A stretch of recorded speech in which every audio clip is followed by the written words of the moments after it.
Hi everyone, welcome to the stream from Paralelní Polis streaming zone about Hackers Congress Paralelní Polis 2018. This is Tomáš Kolman, the main coordinator of Hackers Congress. Hi guys. My name is Jan Hubík. I'm the supervisor of the Institute of Crypto Anarchy.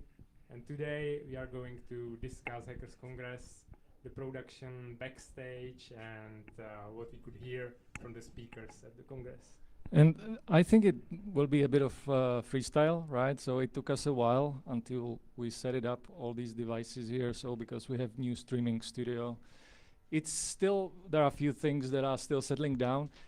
Whenever I'm witnessing this kind of setup issues, I'm kind of like worried, like what the bigger, much more complex system might be exposed to potential failures. Aren't you scared sometimes, like speaking of power plants or some security frameworks, because you're a hacker, an ethical hacker, and IT security person? What's your view on this? Well, yeah, I guess that with these more complex systems, the people got there like gradually. They started with more simple systems and so on. So there is like plenty of experience behind it. In here, like we are starting from scratch. So today, in the beginning, I was a bit nervous that we are not going to make it on time. But after half hour, I was sure that we are like completely messed up. So it took us about 90 minutes more than we expected. But now I hope that we are live and everyone can hear us. So I guess it worked out in the end, and there will be like a recording of this session. So the people who didn't wait long enough for us can like watch it from the recording. Yeah, absolutely, and really big apologies to those who have been waiting for our live streaming and were not that patient and dropped out. So again, it's recorded session, so anyone can access it afterwards. Before we move to Hackers Congress, you just came from DEF CON, right? So that's actually like another slight build-up time delay that you created for us. Yeah, I was at DEF CON for the past 3 days, and today I had to still bring some equipment from DEF CON here to Paralelní Polis, and I was stuck there talking to partners and so on. So it took me a while, but yeah, we worked it out in the end. So because I have not been there, but if you look at DEF CON and you've been there for a couple of days now, so and the question would be how different is to the Congress we have had in October here at Paralelní Polis. So are there any differences or similarities if you would compare these two events? Yeah, well, the differences are huge. Like if you look at the conference, it seems to be like much more commercial, even though DEF CON is like very low profile in terms of commerce. It's still, you can see how much like how many sponsors there are and how much money was invested into the conference, because the venue is huge, so the atmosphere is much less like family style as it is here in Paralelní Polis with Hackers Congress. So is it brutal commercial driven event, or? I wouldn't say so. Like there are much more commercial events than DEF CON. Like DEF CON is still developer focused conference, but you can see that it's very different because the venue is like generic conference venue. You have huge catering and like lots of participants, so they don't have a chance to actually like get to know each other well. With Paralelní Polis, it's getting so big that I guess nowadays it's also very difficult to get to know with the other participants, since we had like 500 or 600 people here during the weekend. But still, at DEF CON it's thousands of people. Right.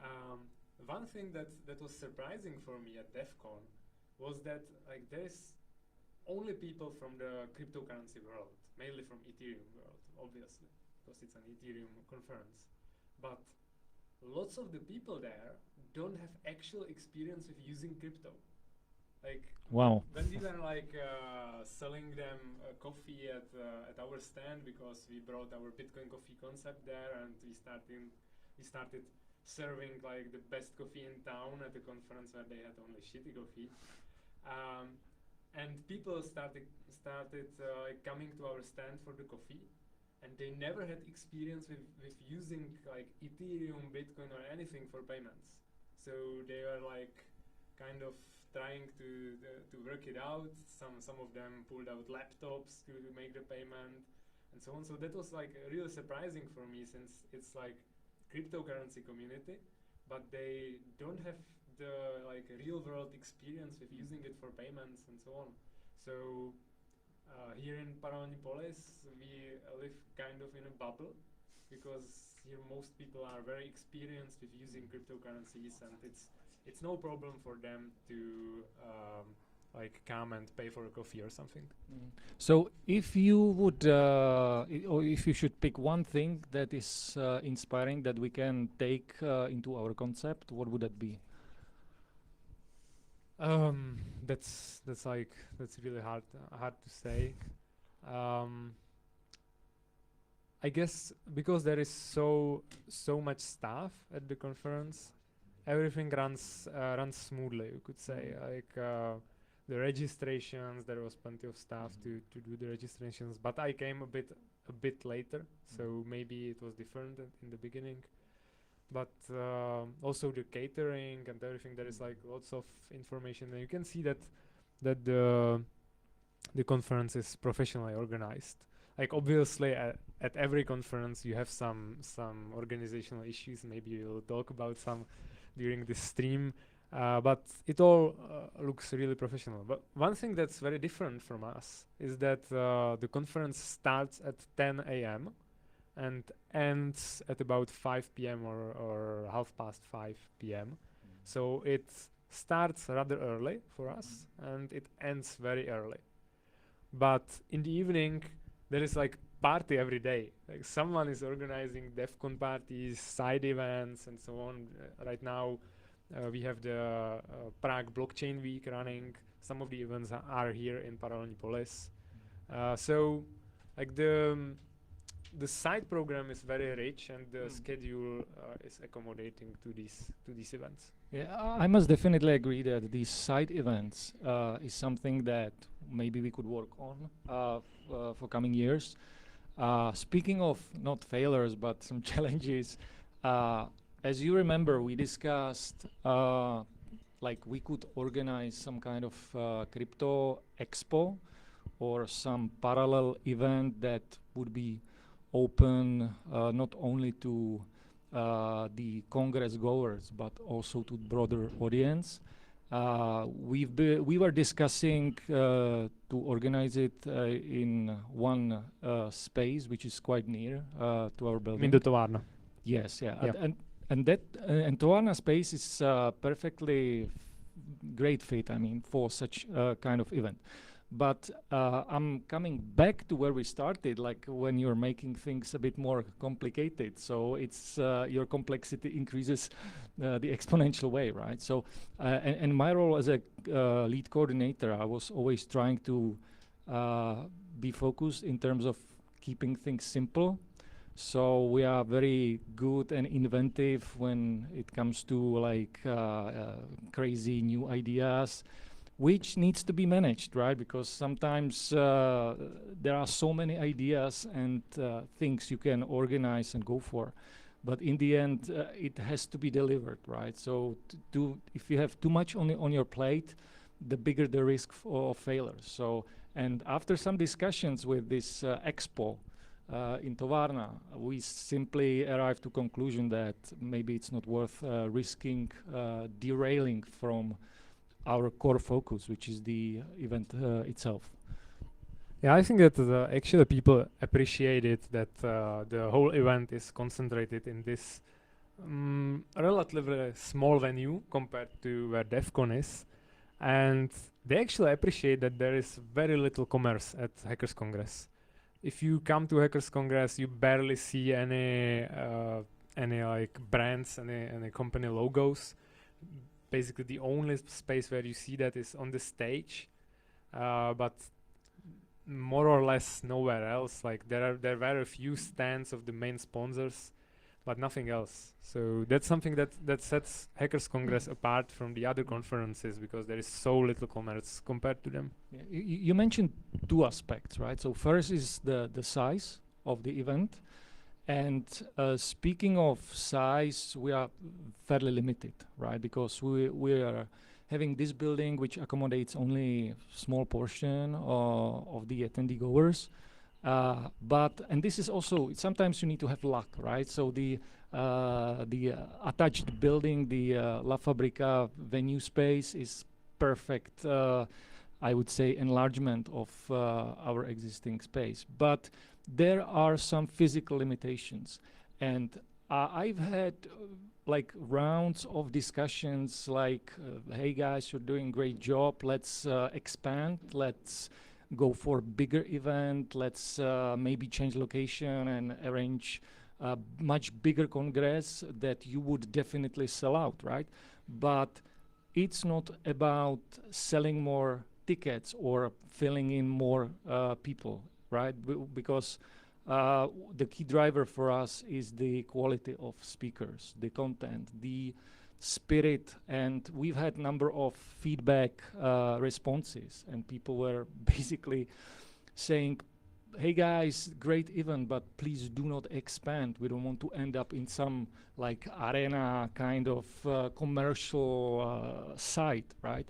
So this is definitely something which we are taking extremely seriously, and this is our differentiator, right? Because there are a lot of events nowadays out there, and we want to preserve this unique spirit, this intimacy, this opportunity for networking, for basically no commercial bullshit kind of discussions. And this is what people really appreciate, and definitely it's on our priority list very high.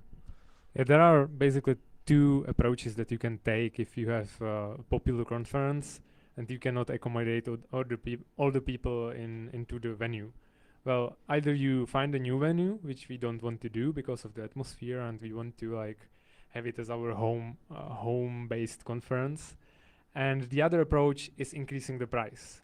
And lots of people said, hey, if you sold out in 17 days, was it this year?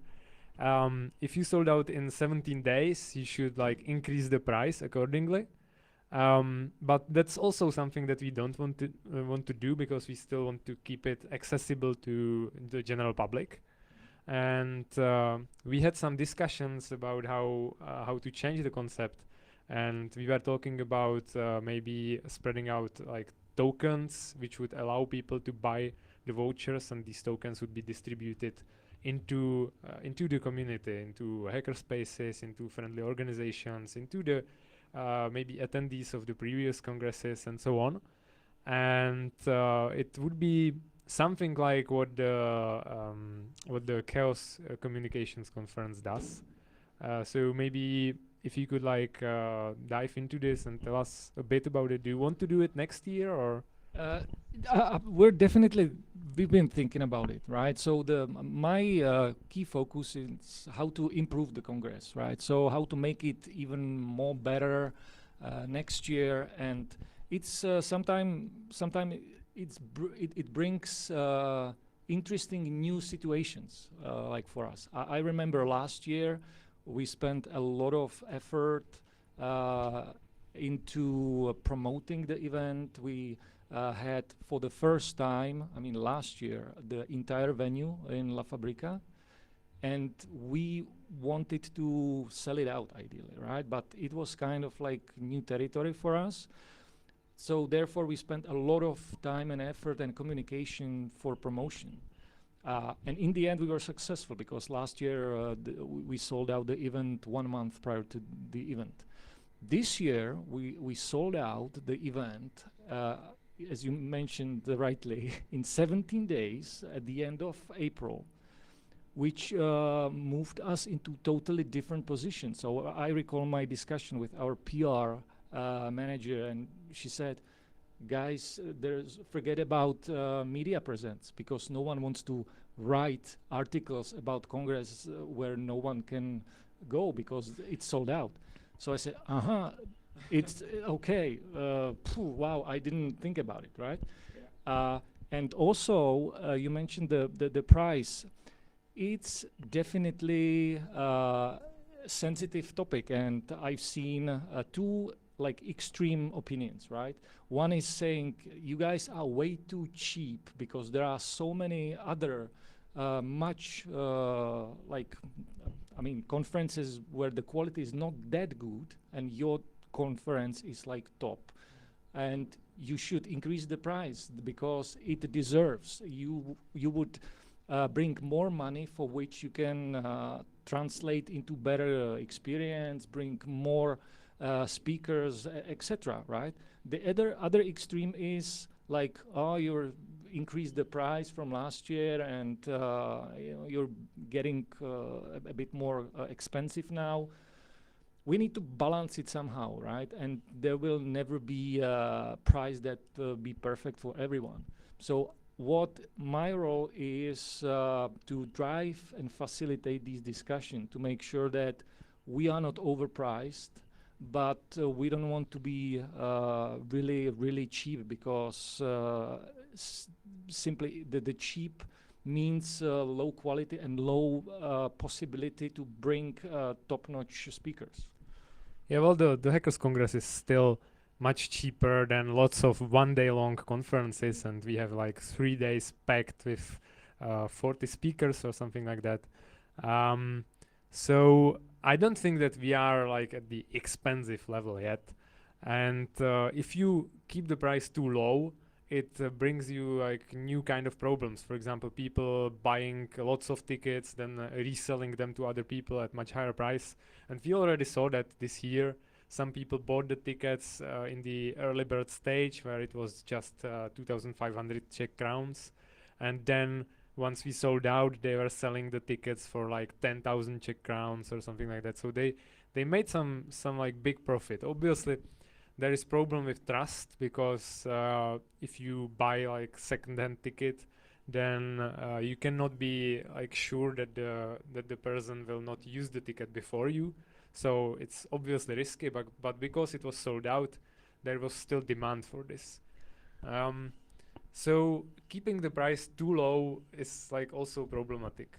So settings, it's very sensitive topic to do this. I agree, and I recall some meetings where we were discussing the price, and there were I was pushing and challenging the discussion. So one discussion, as you may recall, was that we would issue some small batch of tickets, like student, very discounted tickets for people who cannot afford the regular price, etc. Right? So, and then we end up in some discussion how we would evaluate the validity of the requestors and etc. So, and in the end, we just put it off the table.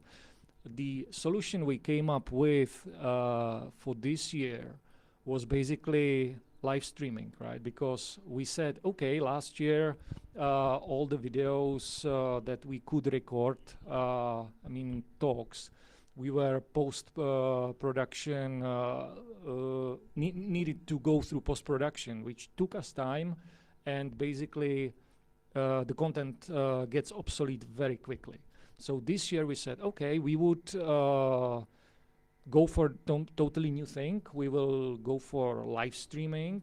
And again, the question was, okay, if it's live streaming, do we want to make people to pay for these live streams, right? Which, if you would be normal, typical commercial entity, you would say, okay, let's just expand our revenue streams and come up with another revenue channel. Which we said, okay, but maybe it's not what should drive our focus or our activities. Yeah, well, obviously, we are not for-profit organization, and we need to consider our mission and vision. And our mission is to provide the people with education and tools they need to increase their personal freedom. And if we would charge money for these streams, we would significantly decrease the amount of people that would be able to watch these streams and recordings. So in line with our mission, we decided to make it free, so anyone could access the same quality content immediately and they wouldn't have to like wait for post-production or pay anything and so on. And you mentioned like an important point. Not everyone not every speaker was recorded and streamed. Why is that? Those who have known or have been into our Congress, they already know that the privacy is the name of the game, right? So there are like house rules which we all stick to, and treating personal identities for people who are who prefers their real identities to be not exposed. It's what we are also treating very carefully, and that's why we had all these signs like recordings or taking photos is not allowed on the premises at all. And same goes with speakers. So every speaker, actually we have few like guidelines. So whoever wants to apply to be a speaker, except for passing the first gate, like that he has something to talk about. There are other things. So we do not pay speakers fee, right? So and that's another uniqueness of this event. So we are trying to build the trust in the speakers community that this is a professional event and it has its reputation, and we are able to manage such a demanding professional event and make it happen, right? So everybody's happy. And so no speakers fee. Also, we are asking every speaker if he or she is willing to be recorded. And there are speakers who are basically giving their talks, not disclosing their real identities, and we respect that. And we've had few that are not recorded or have not been recorded, their talks were not made public, and this is how it goes. And on the other hand, it's surprising that some guys who are like real privacy extremists in the end gave us their consents and permission to be recorded, and that's amazing, right? So that's why I'm so happy that guys like Smuggler, for example, gave us his yes, and that's a matter of like long-term relationship and trust we have managed to build over the years with these guys. Yeah, exactly. I wanted to say that Smuggler always didn't want to have his talk recorded because Smuggler and Frank Brown, they are like regulars at Hackers Congress. They've been here since the beginning, and in the past, Smuggler never gave consent to have his talk recorded or streamed. And this year he gave the consent, so he was live streamed. The recording is online. And his talk was actually very interesting. He was talking about crypto anarchy, about its relationship with other kinds of anarchies, and what are the differences and so on. So it was like a really important talk with respect to the theme of this year's Congress, which, by the way, was the New Order. We are discussing like a new order of society, which is brought by technologies. It's not like we know what the new order would be, but we strived to invite the interesting speakers who have something to say in this regard, and it's up to the participants and people who watch the recordings to decide what the future might be. Right. So you mentioned New Order, right? That was the theme of this year's Congress. Do you remember the discussion? How this where does it came from? Like the origins of New Order? Because I came into this discussion with slight delay. So who's the originator of this idea? I guess it was Pavel Lupták, one of the speakers at the Hackers Congress, and he's one of the founders of Paralelní Polis. And he's basically the mastermind behind the selection of speakers, and because he attends lots of conferences, he gets in touch with interesting people and invites them to the Hackers Congress.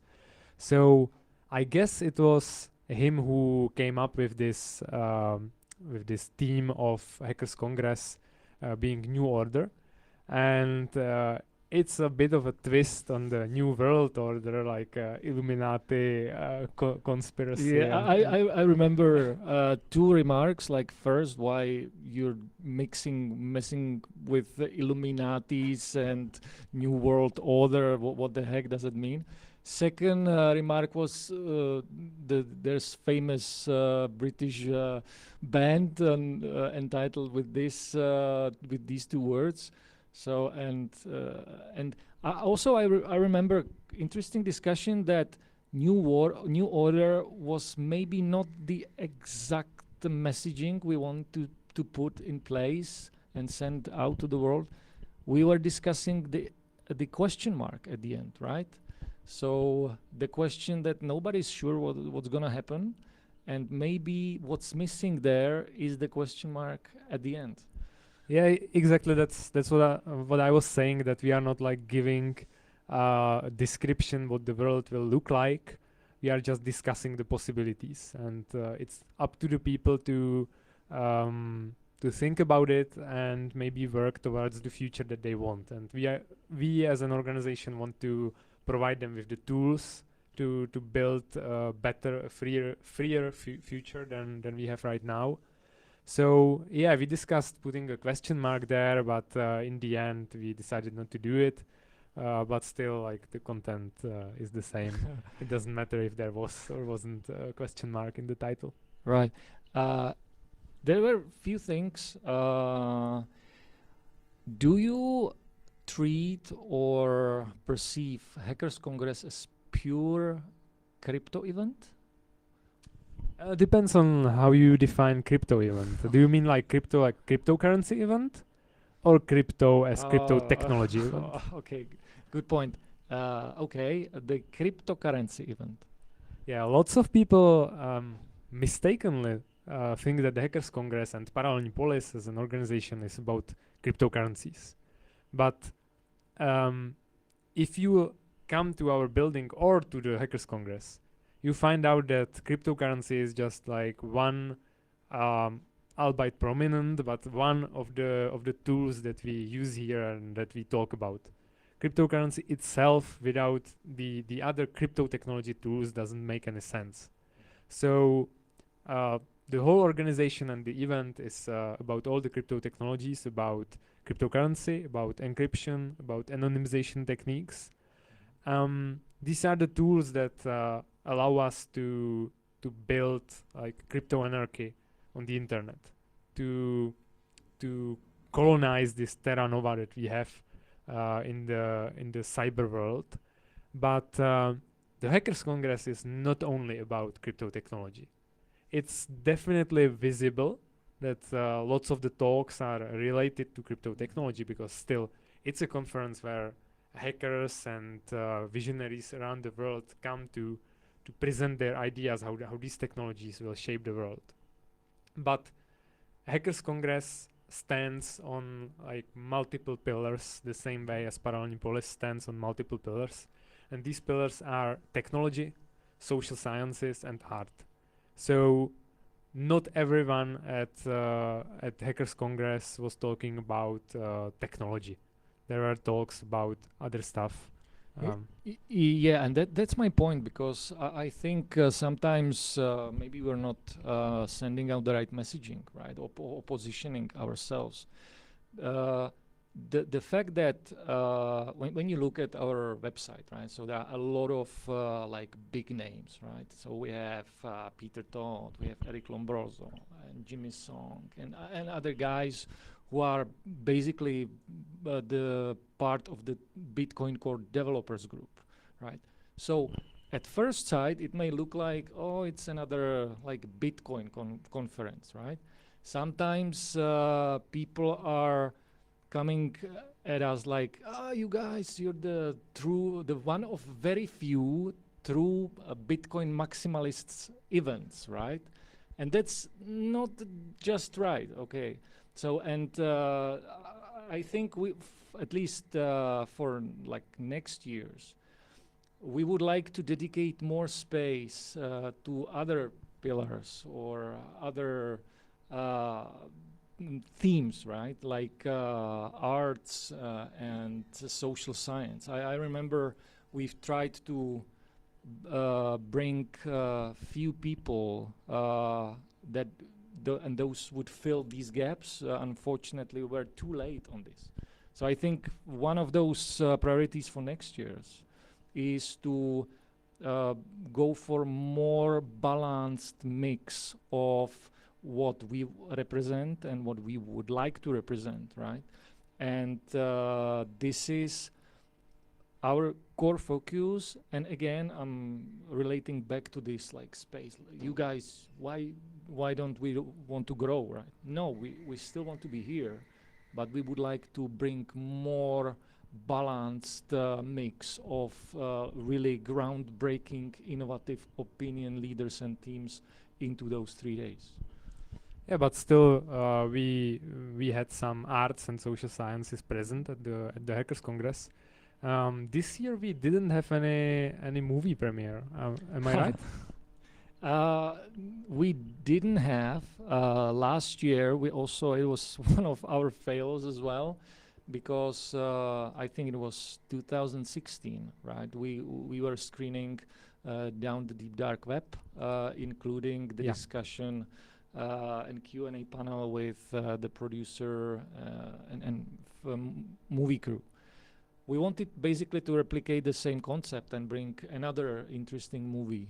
For some reasons, we're not that good in opening doors to those producer groups or studios, because you may have contact to producer or movie creator or actor, right? So we were looking at the new Radical movie where Amir Taki and Cody Wilson are featured.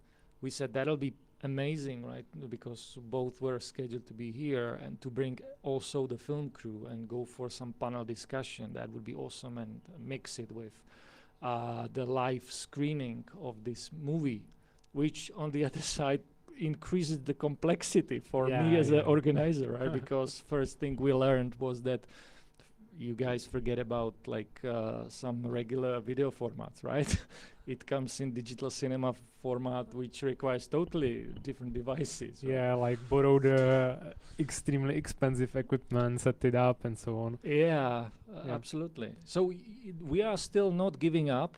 I am still hoping, I'm a professional optimist, that the next year we'll manage to bring some interesting movie, either document or other like medium or long format. There is like a documentary movie which is being produced right now about the like movement for freedom, about crypto anarchists, about Paralelní Polis here in Czech Republic and in Slovakia and so on. So I hope that we will be able to screen it next year, if it will be ready. It's still not sure whether they will make it on time, but it would be like a really good addition. Yeah, but for me, this is low-hanging fruit, right? So we've been always very ambitious. So, like for example, the New Order theme came out and was made public. After few like weeks or months, Keanu Reeves, right, came up with his article entitled basically with the same topic, right? So we've been always we've been also trying to somehow and hoping, but no. I'm just trying to say that we are really keen on bringing top events or speakers, themes, opinion leaders, and so far we have managed. Because if you look at the lineup for this year, Nassim Nicholas Taleb, that is the legend. So I'm still like I'm blind how we could have managed to get him here, right? It's almost like mission impossible if you imagine that you have your own congress and you would like to have speakers like Nassim. Yeah, I think it's proof that the reputation of Hackers Congress is increasing every year. So it gets easier for us to convince like big big names to come to Hackers Congress or at least give a remote talk. So Taleb was like one of the superstars of the Congress, but there were so many important names that like he's one of the few important ones there. But all of the speakers are important, but he's like very famous. And he's one of the people who brought a bit of the social sciences to the Hackers Congress, since he was talking about the structure of society and how it's influenced by people not having their skin in the game. By not having to pay for their mistakes, they never learn, and the society never improves. Like bureaucrats in the governments never get the hard market feedback by having to pay for their mistakes. So he was like reiterating this point on quite a few examples, and he wasn't talking much about technology. He was talking about like the way that people behave and how it could be changed by having the skin in the game. Yeah, and what about the story with Cody? Yeah, that's what I actually wanted to ask you, because you were mentioning the movie New Radical, which features Amir Taki and Cody Wilson, and both of them should have been here this year, but in the end it didn't happen.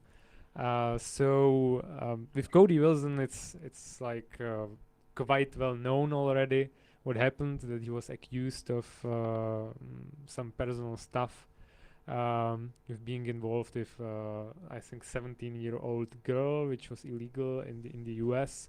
Currently he's out on bail, I think. It's not sure what will happen. But for these reasons he wasn't able to come. But what was the story with Amir Taki? The story again, there are no like secrets or behind the scenes kind of speculation. So basically we had Amir last year, and he brought us a lot of attention. He was also present on the press release when we were opening the Congress last year, and he really helped us a lot in terms of move the reputation or respect of this Congress to higher levels, right? This year we were trying to go for some slightly different speakers to bring another angles and varieties of opinion. So and we don't want to build the kind of same and repeat the same list of speakers every year. So it's boring to repeat the same opinions every year. So this year we were in Amir somehow discussing his potential speaking opportunities, which in the end he just gave us this announcement or notification or some kind of message that he's not coming, right? So, and I'm definitely sure he had his own reasons, which we respect. We didn't want to do any big theme out of his withdrawal from this lineup list. It is what it is. Or yeah, it can happen to anyone.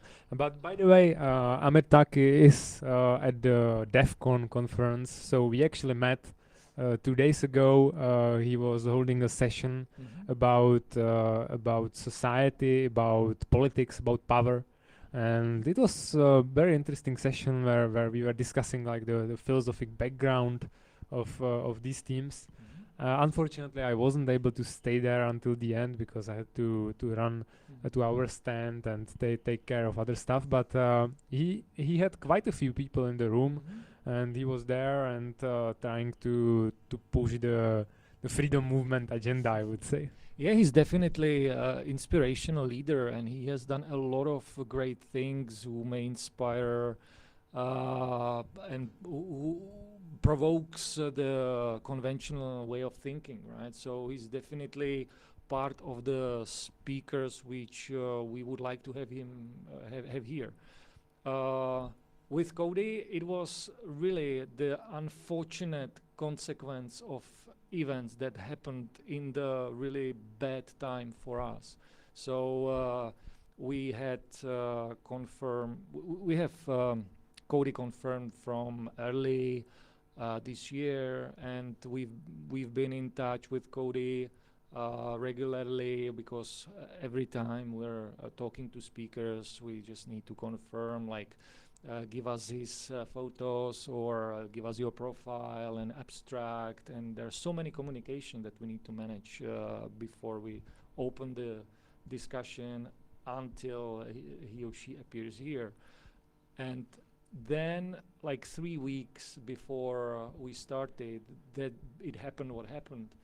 And we said, okay, let's wait. We don't want to just take him off this lineup because his picture was there.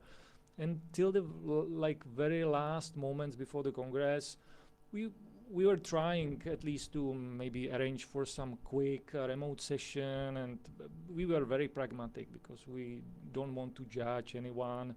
We just want to connect people, and he's one of those speakers who have something to say. And the funny thing is that one of our sponsor or partner was Prusa Research, right? So that's the very successful company that produces and manufactures the 3D printers. So that would be awesome opportunity for some panel discussion. Yeah, I was looking forward to panel discussion with Cody Wilson and Josef Prusa, but unfortunately it couldn't happen in the end. I think that this is like a really good point, because since you mentioned how much work it was to communicate with the speakers, this is like a good time to say a huge thank you to Flor, who was one of the members of the huge team who made the Hackers Congress happen, and she did a tremendous work with like taking care of the speakers. He's behind the great and huge success of this year, and the way she handled all that communication, really big glory goes to her, because she has done, as you're saying, tremendous job. And she didn't do it last year, right? So for her, it was like first time, and basically she jumped in the arena, and the expectation was, these are some contacts, we connect you with some people, but you just go and figure it out. And she managed that really well. Yeah, I think she has some experience with conferences from Panama, okay, so but still Hackers Congress is like a completely new concept for lots of people, because the way it's organized, it stands on the work of plenty of volunteers. And for you, it's the second time that you coordinated the Hackers Congress. Did you find it easier this year, or? I think yes, it definitely. So last year it was a bit more rough. There were few. Okay, every congress has few memories in my head, which are total like micro details. But for me, it was pain in the in the neck. Last year it was the situation of the partners logos, right? So. 2016 we had these traditional roll-ups, and last year we said doesn't work. Roll-up is not perfectly fit for displaying partners logo. So we spent like 3 months brainstorming how to put it there so it's not disturbing, but it still represents the brand, and it's serious, and etc. So in the end we managed to figure it out. I think I haven't seen this kind of concept anywhere yet, and works perfectly well. So this year we had another challenges. So one of those was the badge, right? So for those who were at our congress. So and back to what you said earlier. So there are so many ideas. And this idea came from Karel Kijovský from General Bytes, because he was connected to Michael from Munich, Germany. And Michael is producing these wonderful gadgets. And it was like July or maybe early August. And he said, wow, last year we had these NFC cards. let's have this gadget, right? And again, we complicated, put another complexity factor in our organization prep work.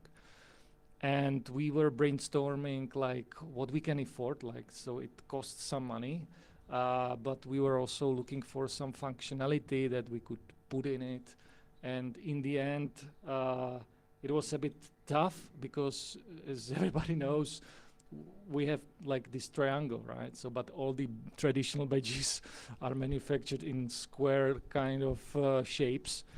So, and therefore we had to test the NFC antenna so it works, and we had to do the special visual for that. So the manufacturing process was really troublesome, but in the end, and again, Tomáš, your brother did amazing job with helping to make it happen.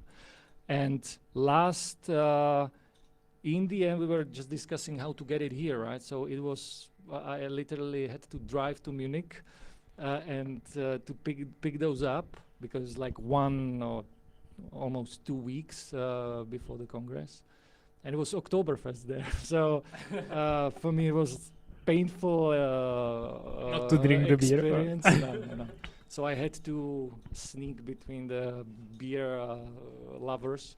And in the end, we made it, which I'm very happy that we could have launched or initiated something like that, because we were discussing some, let's put some like display, right? So it's configurable device. So it's not only fancy, nice thing you can have on your neck, but it has some functionality. So in the end, we were basically forced to put only Bitcoin and Litecoin wallet.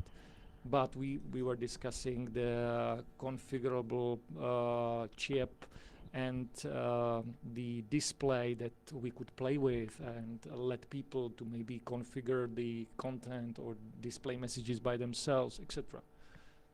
Again, we were running out of time, but this is what it is. And in the end, Peter said this is the worst hardware wallet he has ever seen, right? So just it's because it's not a hardware wallet. Yeah. It's like a replacement for a paper wallet. Yeah. But I think that it's like one of the small touches at the Hackers Congress that show how we combine art with technology, because it's visually it's very interesting badge. It's unlike most of the badges that you see in at other conferences. So it shows how we approach stuff differently. So you said that this is your memory from Hackers Congress. Not the only memory, but yeah, obviously. and another memory was the looking for the regular table of specific size for our live performance for Lenka Dusila. Yeah. Well, since we are discussing the Hackers Congress here, it seems like there is like lots of issues and troubles and so on. But from the outside, if you look at it, it all looks very smooth and like very professional and high quality content. And I would say that compared to the previous years, even from the inside, it gets much better, much smoother. This year, even the neighbors didn't complain about noise and so on. So, and that's a huge achievement, actually. Yeah, I was really shocked by the message you posted on our socials. Yeah, right? That like they called me the day after Congress to tell me that they congratulate us on organizing the event in such a professional way that we didn't disturb them at night and so on.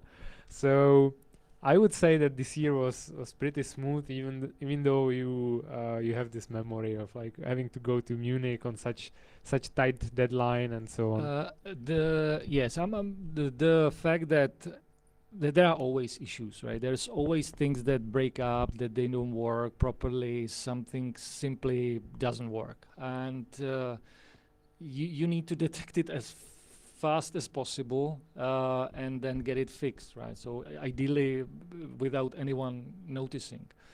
I think the the success of this event, or the fact that it looks that smooth, or a bit smoother than last year, was we enlarged the volunteers crew. So we had almost like 30 volunteers. So on top of the course organizational team, we had a great deal of people, and you can see on the closing ceremony there are all these people who are lining up, and there are a lot of people.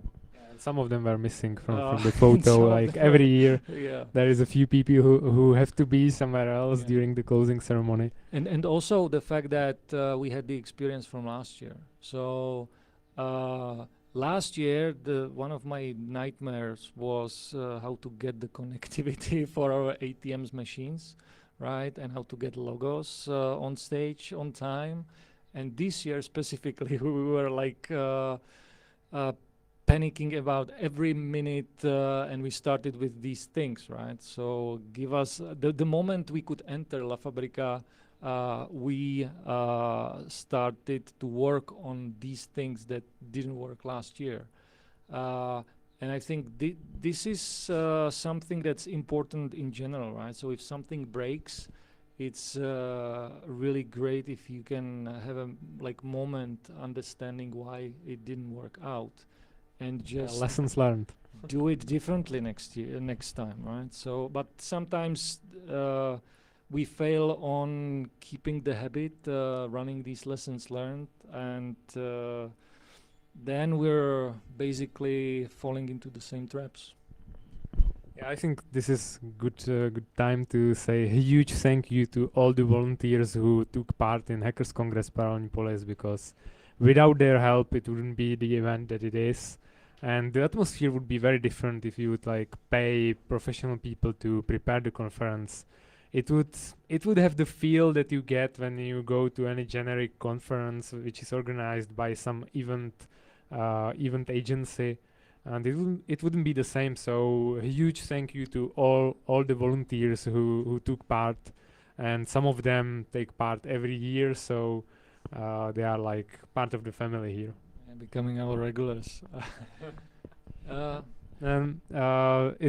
Regarding the problems with speakers, I think we had another speaker who had some issues. I think Saifuddin Amus, he had his laptop stolen or something like that, because he wasn't supposed to have a remote talk, but he had a remote talk in the end. I don't recall these details. I recall, again, yes, I heard this story somehow, but I didn't have really details, so I'm not able to comment on it. It's a good thing to know that he was still able to give his talk, albeit remotely. Yeah. But I think he was supposed to be here physically with us. Yeah, we've had few change requests from speakers, and in terms of checking the possibility to give remote talk instead of physical presentation, we've been always very sensitive not to have too much or too many remote talks.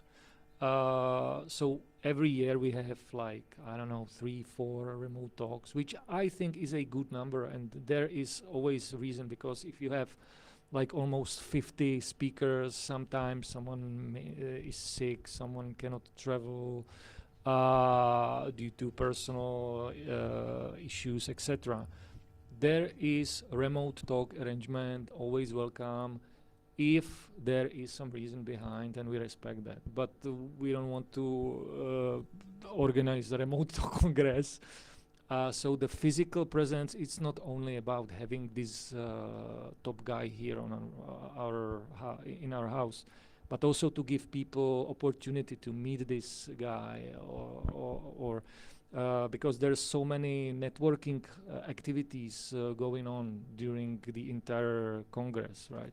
And this is another, I would say, great thing about this Congress, that we do not have second-class citizenship and VIP zones where nobody can enter unless he's some gold badge or whatever. So there's one community, one space, opportunity for networking, open discussion with deep respect to privacy, and this is the foundation based on which the entire event is built on.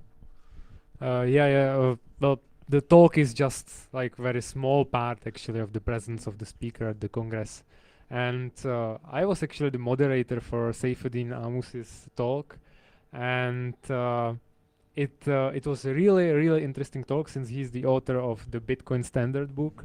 So he gave his view on why Bitcoin is the hardest money ever, and how it can change society based on being the hardest money. And because we had some technical difficulties, that's always happening if you have streamed talks. It's very difficult to do it right. So at one point I had to tell people in the audience to turn off their Wi-Fi's, because they were blocking the connection for the talk. But it worked out in the end. So he was able to give the talk, but unfortunately, because of the delay, there wasn't much space for discussion. So, well, I think there wasn't any space for discussion actually. So we didn't ask him any questions, but he gave his email address so people could ask him afterwards. But it was one of the examples where you could see that it was like really missing that he wasn't here physically present to be able to discuss with people, because his talk was like really inspiring. Yeah, I agree. And again, if you have so many speakers, there is like close to 100% chance that something will go wrong, like either technical issues or some delays in starting of the presentation, etc. I'm still like very happy that we have had almost no major disruption into our schedule. And last year it was same. So I'm just hoping it will stay with us for the coming years, because what really is a nightmare for organizer is when the speakers are not able to stick to time slots they've been dedicated, and then the domino effect comes and the entire event falls apart. And that's why we had this role of moderators and stage managers who were carefully watching the clock and then just making a really hard stop call, like, sorry guys, no more minute left, we need to start with something else. And amazing thing was we were running into some challenging situation with one of our speakers, like she was announcing the delay, and we ran into Tone Vase, right? And he said, yeah, I wanted to talk about that, because I was actually the one who was running to Tone Vase. yeah. And I was discussing this with Floor, that like we need to shuffle the talks a bit because one speaker is going to be late. So I went to Tone Vase, I discussed it with him whether he's okay with like having his talk at a different time and so on. So we like did all this shuffling, and then the speaker like called us and said that she's going to make it on time. So I had to go to Tone Vase and scratch the plan of shuffling the talks, and so in the end the schedule remained the same as it was supposed to be. And it's a good thing, because when you shuffle talks, it always creates a mess and people are angry that they wanted to see this talk and that talk and so on. Yeah, it's amazing, and Tone is great. I also recall the moments he said, like, you guys, somebody drops out, let me know. I immediately will step in, because I have another few presentation I could just give on the spot, right? So and some speakers were introducing other speakers. So this is like amazing that there's like sense of community and respect. And again, it's not typical commercial event where everything is driven by some rules or some budget or some commercial interest, etc. Right? So, and this is why, and this is my view, this event has become so popular and recognized by the community, not only here, but surprisingly elsewhere. And today I've had discussion with one guy here and said, because of DEF CON, there are so many people here in Prague these days. And I met a girl, and she's from San Francisco, and she said like, "Oh, Paralelní Polis is an amazing place." Like, and the Congress, I'm so sad. I missed that. And same with some speakers, like Pamela Morgan, for example. She was almost crying via emails, like, "Sorry guys, I'm not able to make it, but at least I'm sending you like a few of my new books that it was just go public, and this is my gift to you, and you just do whatever you think is best with this gift." So Yeah, amazing. I think that you made a good point here that some of the speakers introduce other speakers, and they are really like becoming one huge crypto anarchist family here. It's a sign of the regularity of the events that we do, because we've been doing the Hackers Congress since 2014. This was the 5th iteration of Hackers Congress, and some of the speakers have been here multiple times. I think we have a few speakers who have been here every single time. So they came to know each other quite well over the years. Yeah, that's true, and again, it's really helping us to bring another interesting speakers for next year, etc. Because the moment you can say, "Look, we are organizing this event. This this is the website. By the way, you can go through the number of speakers who have been here already. You feel free talk to them, right?" So. This is the only like solid foundation based on which you can attract more interesting speakers and opinion leaders. Otherwise, and that's the most pressure to keep this spirit of this Congress, not only within the speakers community, but also the people, the visitors who come to our event. Partners network, media, right? We've had like almost 30 accredited journalists, so the event attracts a lot of attention, and this is what basically what we do here. In terms of improvements for next year, I think because the improvement between last year and this year was we introduced a new streaming studio, right? So that was totally new concept. So one day, and this is the studio we're broadcasting from here right now, one day before the event started, it was like still concrete foundation of something to be in near future YouTube studio.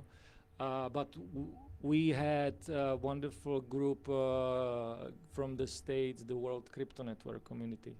The guys who basically hijacked our streaming studio and did basically the parallel stream of interviews and live coverage, which had, I would say, amazing like side effect, right? Because the speakers, after they gave the talk, they could be interviewed here in the studio, and the discussion could continue.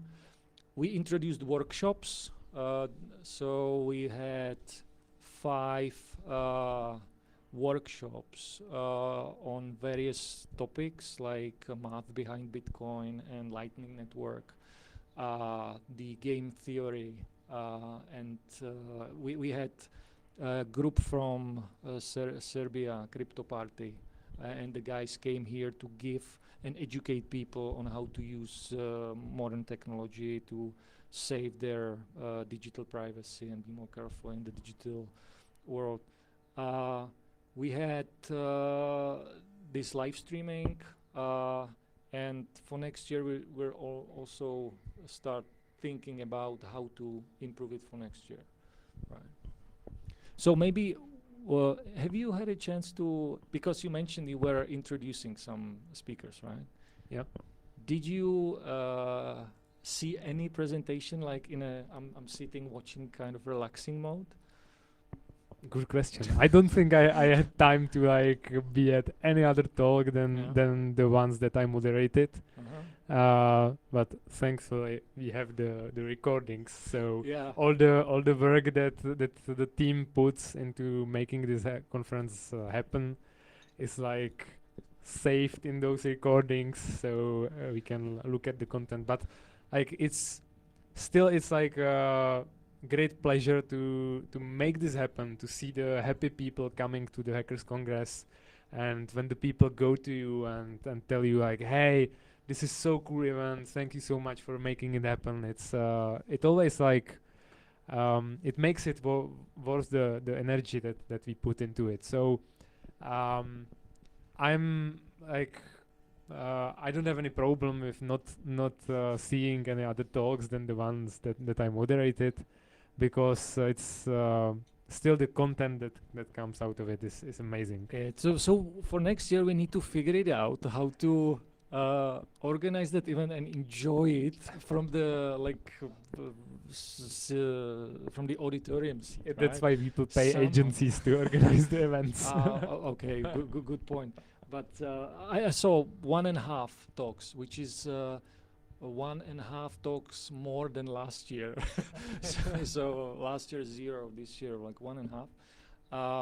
And you know how it works. So we're still a bit like sensitive to what can break or stop working. Maybe what is the like best moment from this year? You have what is the thing that stayed in you, like the top learning? I guess the moment where when it all ends is always Right. awesome. Yeah. When you can just stand, people clap, and you can enjoy the moment and Yeah. just go to party and so on.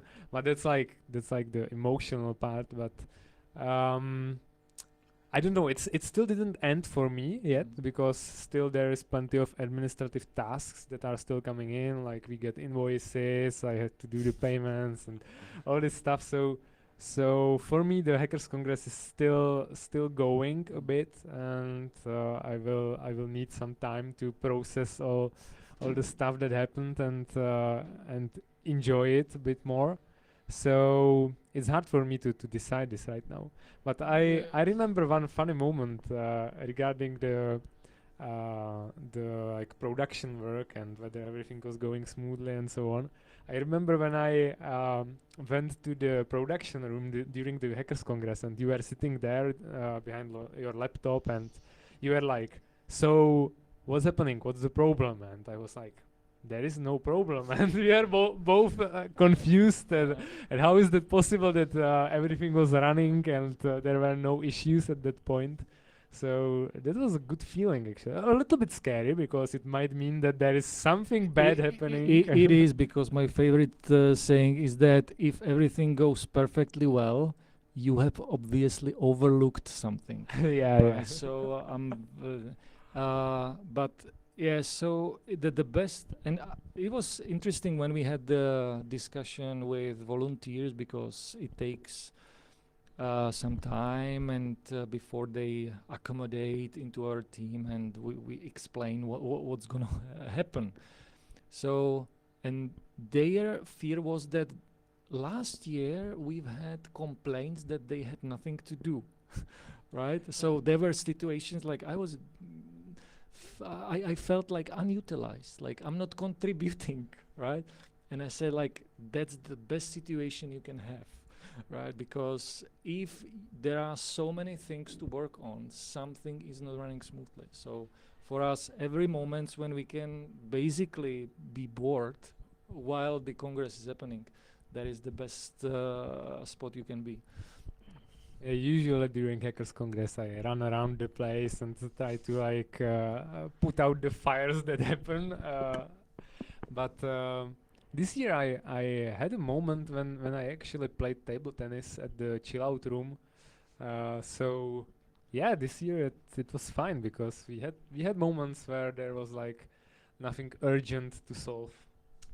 Yeah, I'm just running through my notes because I wanted to Mention few we things. were here. supposed to do the streaming until 4 o'clock, but we started like 90 minutes late, Yeah. so it's okay if we take it longer. Yeah. I think you were mentioning some thank yous. It's definitely like big thanks to Martin Fischer for the all visuals, right? Because sometimes people say like, oh, you're so weird in terms of like design and image and the visual perception, right? Because it is not traditional commercial look and feel, right? And maybe sometimes it's too much black and too much triangles. But really, Martin is doing a great job in terms of basically visualizing what we all spin around and try to say out loud, and it's difficult for us to articulate. So, and what amazes me is that this can go to really extreme, right? So every single thing on every single merchandise is being under radar, on radar. And I've learned how to cope with Martin because I basically understand now that he is I have the truth here, right? So, and I remember few things that nobody knows, or maybe very few people know. We've had 2 versions of Congress official branded T-shirts, right? So, and that's because one night he wake up and say, "Oh, I got slightly better version," but it was maybe too late. So someone has version 1 and someone has the later version, and but it amazes me like how we're taking this visual look to the extreme. Yeah, we didn't want to change the T-shirts for the people who already ordered them, so that's why we decided to make the original version in the amount that was already paid for, and then we did the second newer version for the rest who wanted to buy the T-shirt at the Hackers Congress. I actually personally liked the original version. That's why I got it for myself. But I also have the new design at the crew T-shirt, which every volunteer gets. So I have both. So best of both You have worlds. complete edition, which brings me to new thing. We've had the gold coin auction this year, right? Yes, we did. So, were you there? Were you? I was there. I was actually bidding on the coin. Oh, okay. Because like the starting price was really low. It was just the costs of making the coin. But the purpose of auctioning this coin wasn't to sell it for the costs, but it also wasn't to make as much money as possible. The purpose was that we wanted to like point out the issues that other people in the world face regarding the relationship with governments and so on. So last year we were already we already had this edition of coins with Ross Ulbricht, and this year we were auctioning the golden coin, like limited edition. There is only 3 of these in the world, so one of them was auctioned at Hackers Congress, and by this auction we wanted to like raise awareness of the case of Ross Ulbricht, who was the supposedly was the operator of Silk Road, and he's currently in prison for life. And so we wanted to raise awareness for his case, and we also wanted to raise money for him, because like half of the net profit from the gold coin auction was sent to his mother, I think, or the like movement to free Ross Ulbricht. So we wanted to support him medially and also financially in his case. And this year's edition of coin featured Julian Assange, who is currently well, he's not in prison, but he might as well be, because he's stuck in the Ecuadorian embassy in London. So it's similar case, and I think that next year there should be a gold coin auction with Julian Assange, with the same purpose of like raising awareness for him and supporting him financially. Hopefully Julian Assange would be able to give a talk remotely, maybe at next year's Hackers Congress. We will see, and I guess we will have this discussion about it. Yeah, we've definitely been entertaining the idea to have Julian Assange as a speaker, remote, which leads me to the realization that we are somehow able to attract the top most influential people, definitely in crypto community or cryptocurrency or Bitcoin space, in cryptography space and cypherpunk community, because time flies, right? And we realized that some people are already maybe a bit older than we assumed, right?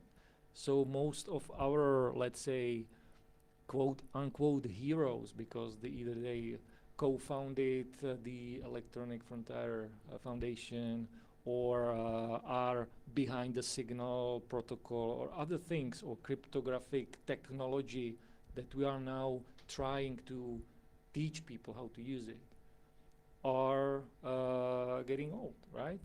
And that's something where I think it's good to mix, to build our content on the traditions of where it all came from, and also augment it with new potential opinion leaders and disruptors, right?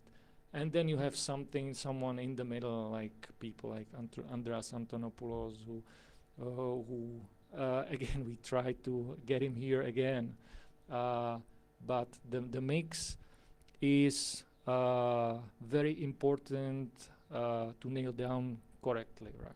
And I think this is the biggest challenge for next year, to have like vetting board or authority through which we will be selecting the confirmed speakers, because so far we have not paid that much attention to the selection process. Sometimes it was too spontaneous or too prompt or quick. Well, I would say like maybe we didn't pay that much attention as a whole team behind the Hackers Congress, but we still have Pavel Lupták as the mastermind behind the speaker selection, and he was like dedicating a lot of time into selecting the speakers. So it's not like we would just like randomly select people. No, and really great thanks to Pavel, because Pavel and his connection and credibility in this community helps us a lot to bring these people, right? What I'm talking is how to expand to other domains which are maybe more social science kind of oriented, or new technology or slash artistic kind of things. So for this to be able to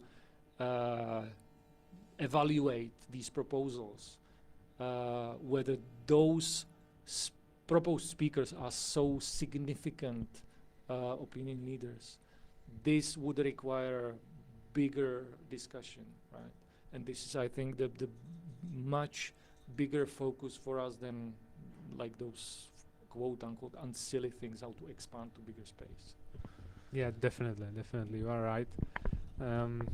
As we already discussed this year, we didn't have as much social sciences and arts that as we would like to have at the conference, but still, I am like I would say quite happy with the content that we had, because we had quite a few talks about social sciences, and not all of them were about technology. We were discussing things like financial privacy, the Panama Papers. It was interesting panel discussion. Yeah, and as we already discussed, we had Nassim Nicholas Taleb talking about society, and there were quite a few talks about this. We were discussing the pharmaceutical industry and how the patents are like making medicine very expensive for people unnecessarily. So I think it can be improved for the next year, but it wasn't a disaster at all this year. I'm not saying it was disaster, no at all, right? But I'm more like looking for some opportunities, right? How to push the barriers, how to, okay, we've done it this year, how we can make it better next year. And these are all discussions which we will need to have very soon. I liked how you mentioned that some of our heroes are getting older, and we should like build on these traditions. It reminded me of Timothy May, who gave a talk last year, I think, and he was talking about 30 years of crypto anarchy. And it was really interesting to listen to someone with such a long history in this movement, and fortunately the recording is online, so anyone can look at it. And Timothy May actually doesn't give that many talks, so it was like very, very special to have him at the Hackers Congress and give a talk. It was a remote talk, but still it was like a very, very interesting moment from last year. Yeah. I'm cautious about time, so maybe let's run to some. I think that we should like definitely say thank you to all our partners, because we mentioned some of them during this stream, but still we should like say it properly for all of them, because they are like definitely one of the important elements of Hackers Congress, and they are the ones that help us make it happen. Absolutely, and it's on my list. Like, don't worry, I would never end up this streaming session without explicitly saying big thanks to our main partners this year: General Bytes, Simple Coin, Prussia Research, and CoinMate. Yes. So big thank you. And it also relates to what you said about differences between Hackers Congress and DEF CON. We are not commercial event, right? We are non-for-profit kind of event, and it's a bit tricky to go into some relationship with partners, and it doesn't really matter if we say like partners, sponsors, etc. Right? So there's always some logos that are married to our event, and I'm really so happy that we have companies who are willing to contribute some money, right, to our Congress. And with these companies, we are able to find the right balance between how to help their brands to be visible, but not cross the line where the pure commercial product placement starts. And I'm so happy that we've been able to manage this relationship. And also, like, the more the sponsor give you, the more requires from you in return, right? So we have always had these partners not for the filling the cost gaps, but for building the relationship. And I'm happy that all of these companies are from Czech Republic, and we've known these guys, and they do not support this event only because for their pure commercial benefits. So again, big thanks to our partners and some other like brands, like we've had catering partners, right? Or like Club Mate guys. There are a lot of interactions. We had the TVs from Philips.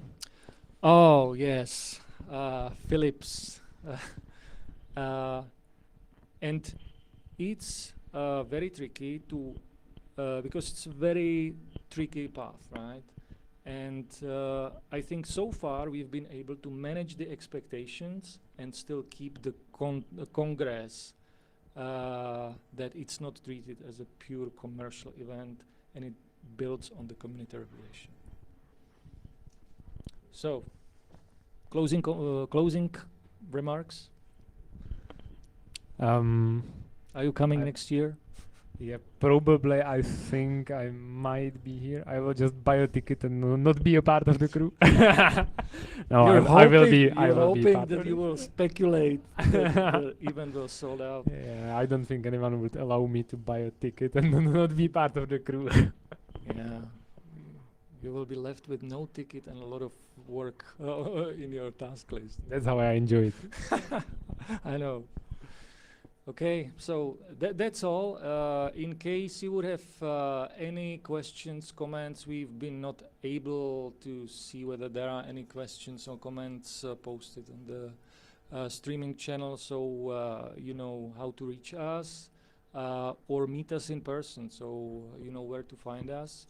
And definitely follow up on the social networks, Facebook, YouTube, and Twitter. We are posting major updates with very significantly and repeatedly, so it's hard to miss. And next year, stay tuned and hope to see you all at our Congress. Yeah, like definitely follow our Facebook page where we have the events that we do, and also on our website. If you come to Prague anytime during the year, stop by at Paralelní Polis. You can grab a cup of excellent coffee or a cake or something, and maybe visit an event. Some of them are in English, so it's always good to check the program and maybe stop by, talk to us, and so on. On our website, you can find the email addresses. You can just shoot us an email, and we will be happy to answer. Thank you for your support and for tuning in tonight, or well, today. It's still not night. It seems like night in here since we have the lights. Yeah. So yeah, thank you. Thank you all. Thanks.